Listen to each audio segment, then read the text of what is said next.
Hey, good morning, friends. Today, my friends, is Tuesday, June the 3rd, 2025, and the time now is 7:52 a.m.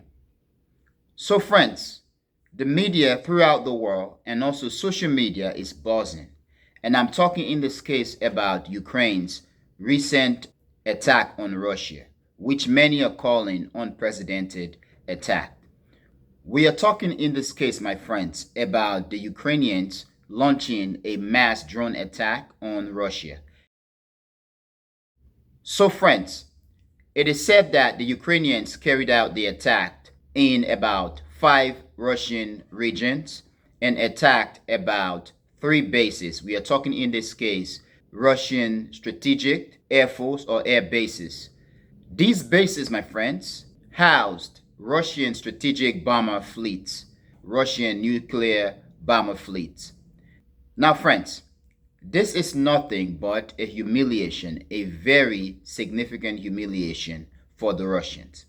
However, many prominent observers and thinkers and commentators on geopolitics and international relations, and commentators and observers on various fields of wars, international diplomacy, and all that sort of things, are saying that what the Ukrainians did, as much as it is a huge humiliation for the Russians, it doesn't change the current situation on the ground, the war, and that the Russians not only they have been advancing rapidly, but they continue to advance, and that the Russians are winning the ground war in Ukraine. Now, for the Russians, this is a big deal that Ukraine managed to launch an attack deep into Russia, deep into Siberia and regions closer to Moscow. I made a video yesterday in which I stated that perhaps this attack wasn't carried out by Ukraine solely, and that the United States, NATO, and the West knew something about it, and that they were part of the situation, okay, the attack, as a means to attack the Russian strategic bomber or bombing fleet to destroy them in preparation for a possible confrontation with the Russians.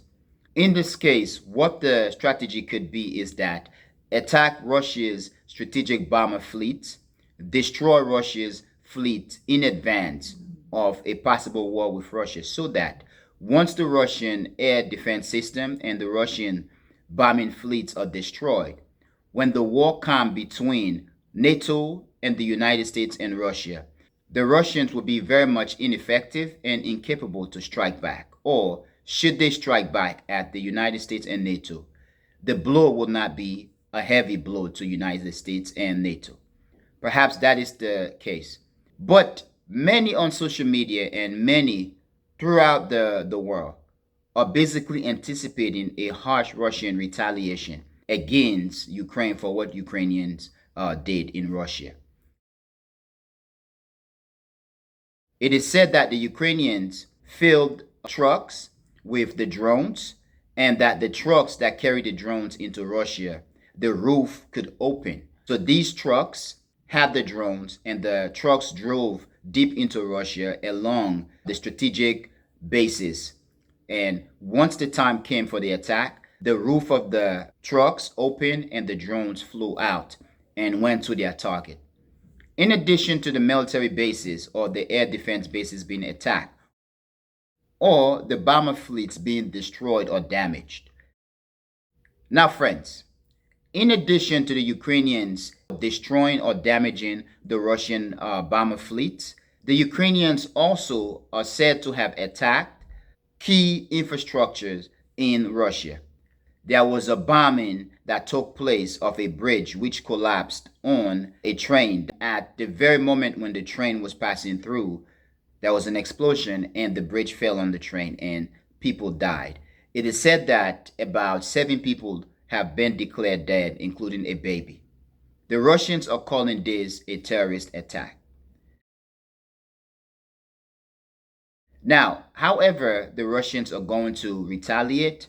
Many do not know, and there are those who are anticipating a harsh retaliation. However, friends, one thing I want to stress here is the fact that It is said that when the attack was taking place, the Secretary of State of the United States, Marco Rubio and Hegseth, were actually witnessing the attack. They were live in it. They knew in advance that the attack was about to take place, and they witnessed the attack occurring. Now, my friends, I believe that this is a problem, an issue in terms of the stability between the United States and the Russians, and also global stability. Because the fact that Ukrainians attacked the Russian strategic bomber fleet or the nuclear bomber fleet, a threat, I believe, to the Russians, which could lead to a retaliation. And friends, there are those who are saying that this could lead to the Russians using a nuclear bomb. I don't know how credible this is, but who knows? Now, friends, please tell me what you think, and I really want to know what you think. But, friends, I am going to end here. I want to thank you for being a member of the Echoing Voice community, my friends. But most especially and most importantly, friends, I want to thank you a lot for watching the Echoing Voice. Peace.